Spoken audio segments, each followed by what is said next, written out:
ఆ ముగ్గురిపై వేటు పడింది. ముంబై నటి జత్వానీ కేసులో ముగ్గురు ఐపీఎస్లపై వేటు.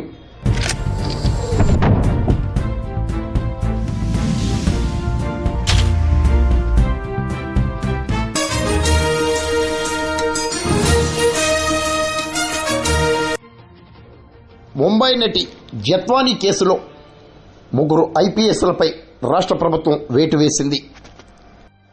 రాష్ట్ర చరిత్రలోనే ఇది అత్యంత దురదృష్టకరమని పోలీసు వర్గాలు వివరిస్తున్నాయి. ముంబైకి చెందిన జత్వానీ అనే నటిని వేధింపులకు గురి చేసిన విషయంలో కాంతి రాణా టాటా, విశాల్ గున్ని, ఇంటెలిజెన్స్ సీతారామాంజనేయులపై ప్రభుత్వం వేటు వేయటం ప్రాధాన్యతను సంతరించుకుంది. ఎన్టీఆర్ జిల్లా ఇబ్రహీంపట్నంలో ఈ మేరకు పోలీసులు కేసు నమోదు చేయటం, ముఖ్యమంత్రి చంద్రబాబు ముగ్గురు ఐపీఎస్లను సస్పెండ్